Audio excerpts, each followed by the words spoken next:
Hahanapin niya lang daw ang sarili niya kaya nakipaghiwalay sa'yo. Yun pala kasi, may nahanap na po siyang bago. Naku, nakakaloka.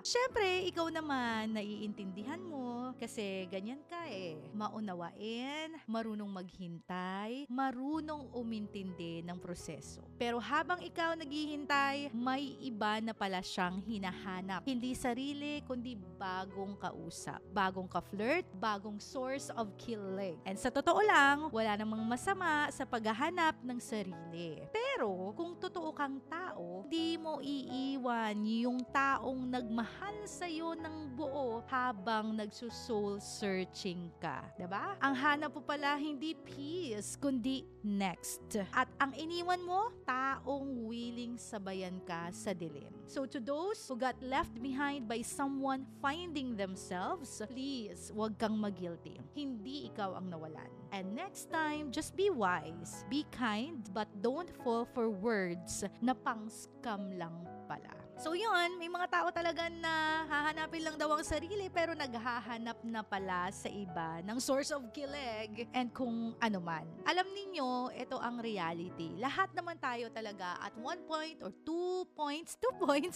at one point or several times in our lives, maghahanap talaga tayo ng parang peace of mind, yung parang ako lang moments. Maghahanap ka talaga ng me time. And for me considerable yun. Kasi kahit naman mahal na mahal mo yung isang tao, kahit minsan nga okay naman yung relationship ninyo, wala naman kayong problema, pero parang gusto mo lang mag-me time, parang gusto mong ako lang muna to, and that's okay. Pero alam niyo, ang mahirap kasi yung nagkaroon ka ng me time, nag-request ka ng time para sa sarili mo, pero hindi naman pala sarili ang hinahanap mo, kundi kalinga ng ibang tao. Doon tayo nagkakaproblema. So kung naghahanap ka ng peace of mind, naghahanap ka ng moment na ikaw lang, okay, perfect, go ahead. Kailangan mo yan. Pero yung kakailanganin mo na yung ibang tao as you search yourself at habang nagso-soul searching ka, hindi na po maganda yun. At doon tayo nagkakaroon ng problema. So sana next time, kung magpapaalam tayo sa ating jowa, sa ating asawa, sa ating relationship, sa mga mahal natin sa buhay na, magso-soul searching lang ako, kailangan ko lang ng time, kailangan ko lang magbakasyon, kailangan kong pumunta sa ganito, wag mo muna akong istorbohin. Sana totoo talaga yun. Sana sinasabi talaga nating